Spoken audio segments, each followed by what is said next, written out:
I'm going to start just by asking each of our panelists to kind of give a little tour d'horizon of where we are right now. We see a Europe that's facing demographic challenges. It has an aging population. It's facing issues with migration. It's facing issues over its security, both its security in terms internally with potential homegrown terrorism threats, but also externally in terms of spending enough on its own security and the future of NATO. It's also facing challenges economically as other parts of the world emerge, as India and China step up to become really major players in the global economy. So all of these challenges hitting, as well as some of the technological challenges. We've seen the fourth industrial revolution taking jobs, the promise of automation, but also the threat of automation to people who see robots not as an enabler, but as something that might take away their living. So I'm going to turn first to Carla Ruocco. Carla, Five-Star Movement, very recent entry into Italian politics, but it's already made a big noise. What do you see as the challenges that your new movement needs to address? Five-Star Movement has a very important role because approach the politics very near to citizens and to citizens' needs in all contexts. In particular, in this period, there are a lot of big change, and there are some threats and some opportunities. It's very important that the government catch the opportunities, but from the point of view of citizens. How can we do? We can give to each country to grow valorizing their economic system. But in the meantime, it's important to share the problem in a European context. I speak about, for example, risk sharing in the field of financial point of view, or even for the problem about the migrations. So there are some opportunities that must be catch for the growing of each state.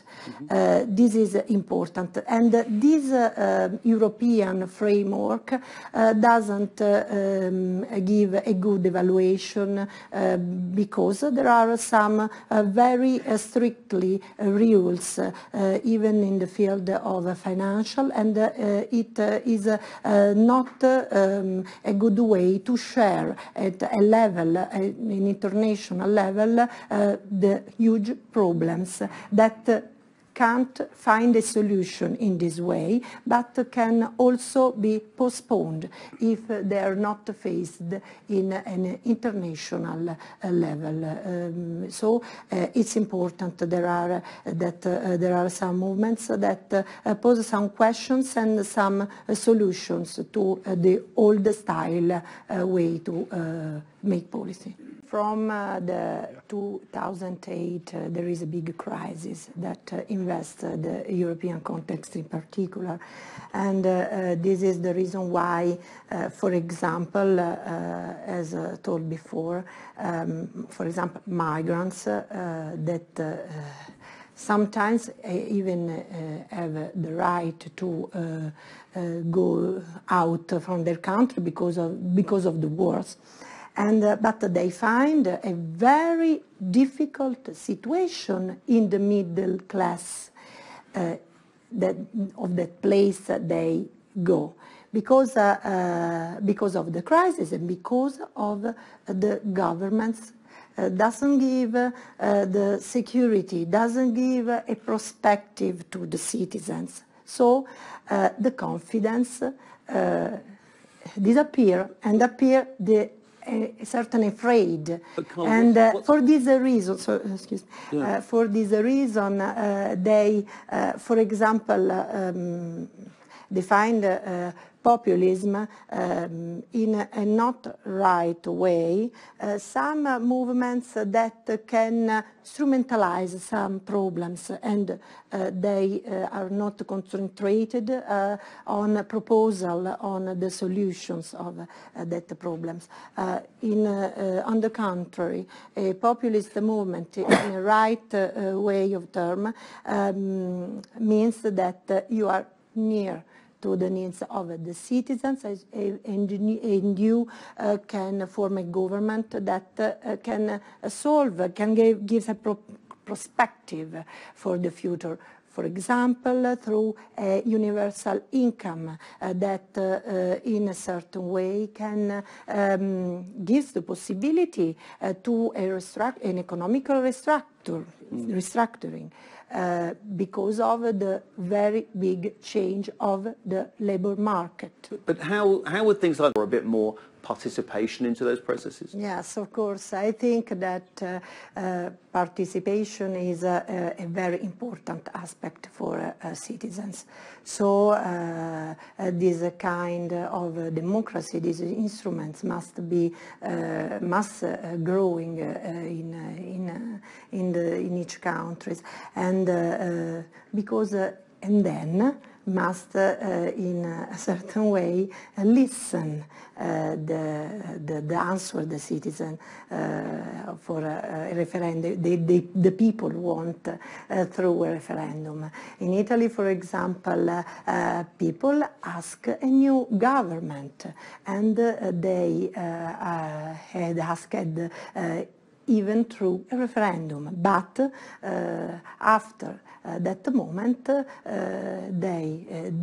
Italy didn't pass to an electoral ask to the citizen and a vote for citizens, but they formed another similar government like the previous one.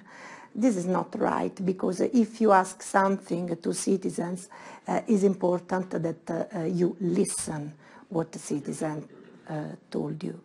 And that's why we ask for a vote. We ask for the way in which the people can participate, because I noticed that is a very important aspect, the possibility given to the population to participate. There is a very big distance. The politicians of old style politicians are very far from the people, and for this reason there are a lot of instruments to listen, to get nearer to the population. One of these is the referendum. It's not important that any ideological point of view. It's important that you want to listen to the citizens, you want to solve their problems, and to give some perspective. This is the way. Just to bring you in, I mean, and also, Carla, just to go back to the thing about borders and openness. Borders have been open, 20-odd years since Schengen came into being in a large part of Europe. Why aren't we seeing young unemployed Italians behaving like economic migrants and moving to those jobs around? What's stopping them from going to where the jobs are in Europe? Because we're complaining, aren't we, about migrants passing through these countries? But what about the people who need the jobs, who actually are members, people with EU passports? Why aren't we seeing them going to other places? Is something that you're concerned about equipping some of your young people to work outside Italy, or do you want to keep them inside Italy being Italian? Is it fundamental to you that they stay put in Naples, or do you want to see them equipped to go and get those jobs in Prague or jobs somewhere in Berlin? What's your view on that? That's the important issue is that it must be a planification of a solution of this problem, and a matching even in a job market. I can't receive a huge amount of not controlled people. I can't know if they have the right to stay in Italy or they has not the right. This problem must be faced in even analyzing the causes, because there are some triggers. After that trigger, the amount became very high, and the population that escaped from the wars is growing now. So we have to analyze and to face even the cause of this phenomenon. And for example, at an international level, to reduce the number of wars and that cause this growing, and that became not manageable at all. And for this reason, this is the way in which can create afraid for the security. But Carla, can I just say to you, we're talking about new policies from new political movements for Europe. I mean, how about supporting young Italians in disadvantaged economic areas to move to where the jobs are in Europe? Because currently, is Europe offering anything to those people, helping them to equip them for those jobs? Say if Airbus is opening a new plant in Toulouse, how can you be sure that someone who's in Puglia is able to go and compete for that job? I mean, what kind of policies might the five-star movement be able to put in place to ensure that really happens? Because, for example, I told about the competitiveness of Italian businesses. We are, for example, some internal problems that don't give the possibility to an enterprise to stay in Italy, to develop in Italy, even caused by a European framework that sees different, for example, fiscal pressure, but in the meantime the unique money that is a euro, and doesn't give the possibility for a nation to have